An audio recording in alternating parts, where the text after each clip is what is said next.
Selina, Group F, the group of death, really living up to its name with Germany defeating Portugal 4-2 in one of the most exciting matches I've seen so far. That's right. Certainly living up or even exceeding expectations. I think this was the biggest scoring match so far in the tournament and arguably the most entertaining. We'll be coming forward later to this later on, but this result has really blown Group F wide open.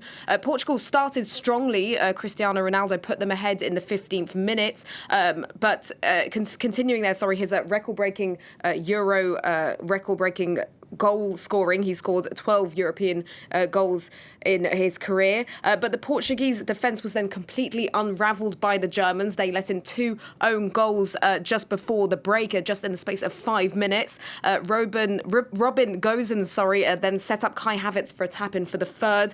And then it appeared that the Germans had completely killed off the game. They scored a 4th.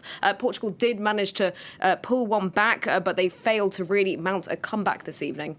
So really surprising stuff because from what I was seeing, it was Portugal's match to win until, of course, this sudden turnaround. Much less exciting, though, was the match earlier today with France holding Hungary to a 1-1 draw in Budapest. Tell us more about that. Maybe less exciting, but something we definitely didn't expect. France, we really thought would have secured their qualification in the last 16. That didn't happen. Le Bleu dominated the first half and carved out several good chances. Kylian Mbappe showing his usual moments of magic, but he lacked that crucial finish. Hungary pressed and defended really well.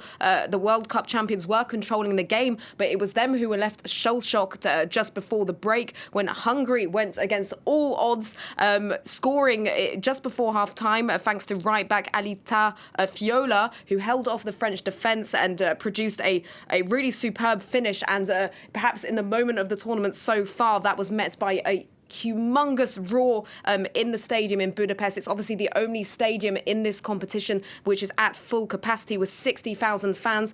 These fans arguably were the 12th man for Hungary this evening. They were, every time the Reds had the ball, they were screaming, really raring on their side, and that definitely played a role this evening. France did manage to pull one back thanks to Antoine Griezmann in the 66th minute, and they really did press to steal those 3 points, but Hungary held on, and that's a huge point for them and a huge disappointment for France. And if we can just take a look at where that leaves Group F, this has been completely blown wide open by these results this evening. France do remain in the top spot there on 4 points, but Germany and Portugal are just behind them on 3, and that sets up a hugely decisive final match between France and Portugal on Wednesday. France really need to produce something against Cristiano Ronaldo's side if they're going to get out of that group.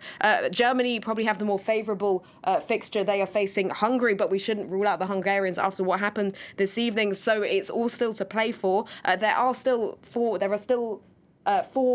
third-place teams that will get through into the last 16, but France don't want to be in this position. They really want to be able to secure qualification, not leave it to the results from the other groups. So Didier Deschamps will have a lot of work to do before Wednesday, I think. Right, yeah. Don't want to mix my sports metaphors, but it's far from a slam dunk for France, it seems.